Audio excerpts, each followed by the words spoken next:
folks, as we do here on Fridays, we're going to deep dive down into my six-figure dividend stock portfolio to show you guys what the heck is going on this Friday. But first, in stock news, we got to update you on this because it never ceases to amaze me how much crazy news always seems to be around the corner to cause some volatility to the market. And today, we got reports that Trump caught the Rona. That is right, folks, causing some pretty extreme volatility to the markets. We're seeing the S&P 500 pull back, but a lot of people seem to be seeing this as a buying opportunity as they pick up the dip into the afternoon.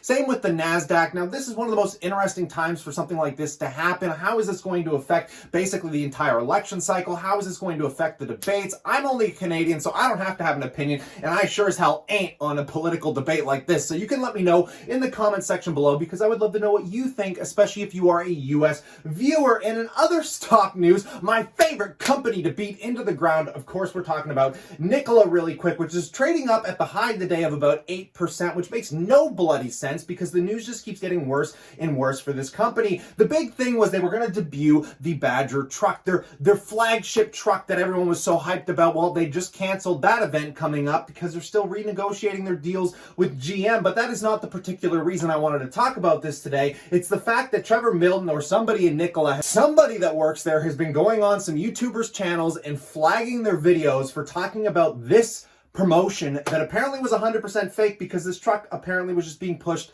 down a hill. And just take a quick listen to this. Why would you be trying to do this? Why are you spending so much time and energy trying to cover up your tracks when you could just be focused on spending that time and energy making some real products? Tesla had a lot of detractors. In fact, much of the stuff that was said by Tesla detractors was complete and utter horseshit. Wasn't grounded in reality, unlike allegedly the stuff that's been discussed about Nikola. While Nikola's out here delivering copyright strikes and takedown notices, Tesla's busy delivering actual products. Why are Nikola so focused on getting rid of this stuff? Why are they so focused on scrubbing the internet of all evidence of this real truck rolling down a hill propelled by gravity? Because it's a really bad look and you can't get away with this shit, okay? You see this? I'm making a video about what Nikola is doing to YouTubers right now. This shit's not going away, guys. You can't stop people creating content and sharing their thoughts and opinions and beliefs and theories. Nikola, by raising this red flag now, have started a massive ripple effect. Hindenburg Research will know about this. The short sellers will know about this. In fact, I have no doubt this news is going to find its way to Citron Research, where Andrew Leff previously said that he was willing to pay 50% of Hindenburg Research's legal fees after they exposed Nikola's alleged lies. So putting all of that insanity aside for today, folks, the reason I sleep easy at night is because of my passive income portfolio dripping out those juicy dividends that don't really care what's going on with Trump or going on with Nikola. And today we're going to get into how many dividends I received for the month of September and give you guys a deep look at the actual portfolio going into this Friday. So in the clarity of my transparency, I'd appreciate it if you hit that like button. But let's jump.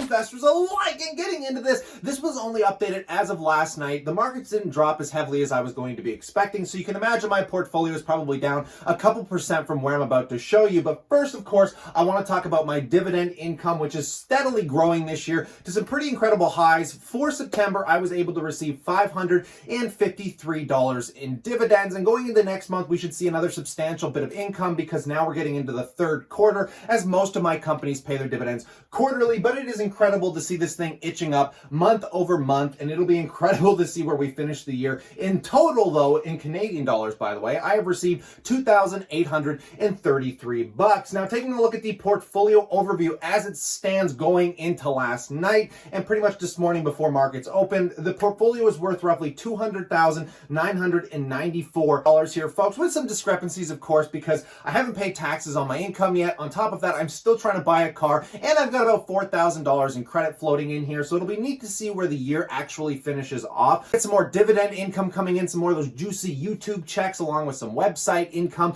I mean, I'm hoping I'm going to be able to keep this thing finishing in the year over 200K. Other than that, the dividend income hasn't exactly changed because the only stocks that I bought were MindMed, which we'll take a look at when we get into the portfolio here, but everything fairly nicely balanced this week. Very happy with where everything sits. Tech starting to rally back. I had about a $2,000, $3,000 increase in my tech positions. But yeah, we're seeing seeming to just keep a nice balance going on here. I don't feel too concerned about any of my positions. So getting into the portfolios, just with the TFSA really quick, the best performer so far this week has had to have been Northland Power, my favorite monthly paying dividend stock. I'm like a broken record about this sucker, but it's currently trading at all-time highs, finally over 40 bucks. I'm up 72%. And the only reason my Canadian part of my TFSA is actually in the green is because of this company here, as my entire Canadian positions currently trade up about 0.4% in the green. Finally, but again, we're holding these for dividends, so not too concerned about it. On the US side, however, it's actually fairly boring considering we're talking about Apple, Microsoft, some of my favorite companies like MO, BTI. GEO Group has actually been trading up a little bit. That is one that I'm going to tell you to keep an eye on for the election because it's a highly politically driven company, and I'm dying to see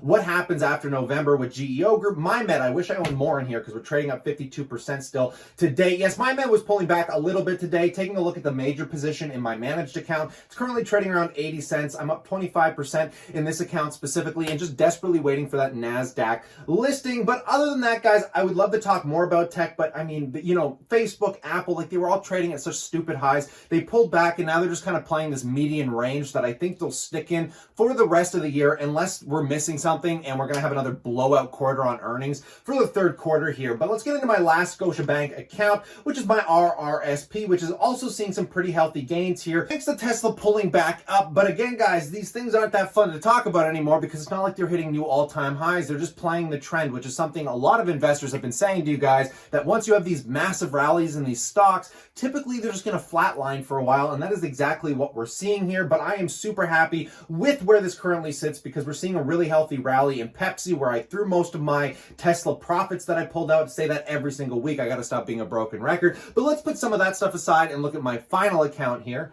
Just taking a look at my RBC account. This is one that has actually blown me away. It comes with a lot of luck because I was just trying to get this account to 10,000 bucks, and we're already at $15,176. The account is up roughly 2%, but the only reason that I'm trailing behind in performance is because many of you know, and a little while ago, I actually held Wells Fargo that I sold for a loss to reposition this portfolio. But thanks to the repositioning, the reason we're in the green is obviously thanks to Facebook here holding it up, being up roughly 4.6% to date. I'm not going to be buying more Facebook in here. I'm kind of done with that position for the time being. But taking a look, what's pulling the portfolio back is always my Canadian stocks. We got RioCan pulling back a little bit, coming to that second wind news of this pandemic hitting Canada here. And it's going to be neat to see how this year finishes out. We all knew the second wind was coming. I should have been a little bit more patient to finalize my position, but I do have these suckers set up on a drip, which we're getting some dividends coming in soon. Same with most of my stocks, because again, we're talking about quarterly payments, third quarter of the year. We'll have BNS paying out, but luckily with MyMed and Facebook, we're still looking at some positive results in this portfolio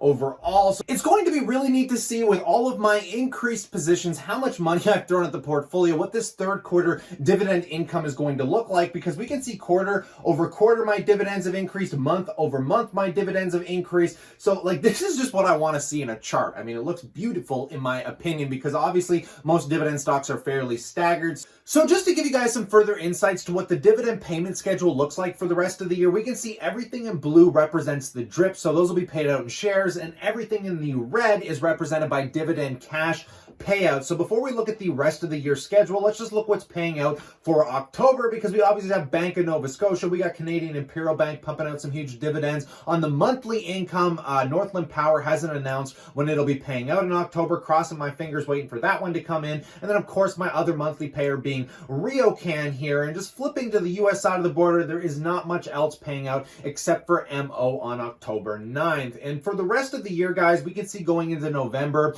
you know, we're getting through this third quarter, so things start to slow down a little bit. We've got 108 on the Canadian side of the border on a drip that'll be paying out, which will probably just be RioCan and Northland Power. And then obviously for cash payouts on the US side of the border, we're getting about another 219 bucks. And then December, things are a little slow as well, because we all know on the last quarter of the year, most of these stocks don't pay out until January, which is why we can see we're getting some pretty fat checks coming in January of 2021. Now, taking a look at the managed account, the only thing I have in here is obviously RioCan paying out its $85 a month, in which, even though I have it set up on a drip, $4,500 of this is owed to the line of credit for this position, in which I am actually just leaving it set up on a drip, rebuying shares, while I personally throw $100 a month at the line of credit to just try and maximize my income as much as possible. Well, it is suppressed because, again, we're trying to keep RioCan as a recovery play. And then finally, in my RRSP account, this one, I don't get payments very frequently at all because it's obviously just Johnson & Johnson and Pepsi paying out, which paid out